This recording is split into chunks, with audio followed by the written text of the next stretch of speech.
So hi friends, நம்ம இந்த ஷார்ட்ஸில் என்ன பார்க்க போகிறோம் அப்படின்னு சொல்லிட்டு பார்த்தீங்கன்னா, ஸோ இப்போ ஒரு காட்டுப்புறா வந்து இறங்கியிருக்கு. ஸோ அதுக்கு அடுத்தபடியாக அப்படியே நம்ம போயிட்டு நேராக ஒரு சில சம்பவம் ஆயிடுச்சு தான் சொல்லலாம். வந்தா இருக்கு பாருங்க.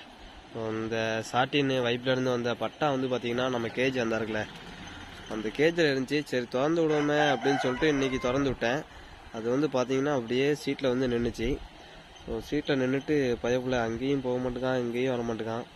வழி தெரியாமல் நிற்கிதா என்னன்னு தெரியல. வெயிட் பண்ணி பார்க்கலாம். ஸோ அதுக்கு வந்து பார்த்தீங்கன்னா போக முடியல போல். ஸோ வழி தெரியாமல் தான் நிற்கிது அப்படின்னு நினைக்கிறேன். ஸோ வெயிட் பண்ணி பார்ப்போம். அதுக்கு அடுத்தபடியாக வந்து பார்த்தீங்கன்னா கொஞ்சம் அரிசி இருக்குது, மிக்சர் போட்டு கீழே இருக்குது. அரிசியை போட்டு பார்ப்போம், சாப்பிட்டு தான் நான். அப்படி நிற்கி நம்ம புறாக்கள் எல்லாமே பார்த்தீங்கன்னா பாதி இங்கே நிற்கி பாதி மாடி உள்ளே போயிடுச்சு. ஸோ முஸ்கிலாம் பார்த்தீங்கன்னா அப்படியே அங்கேயும் இங்கேயும் மேய்ஞ்சிட்டு இருக்கு. இது புது புறானால கொஞ்சம் தெரிய மாட்டேங்குது. சேவல் வேறு போயிட்டே இருக்குது. சரி பார்ப்போம், வெயிட் பண்ணி பார்க்கலாம். அடையலான்னு சொல்லிட்டு. Okay bye.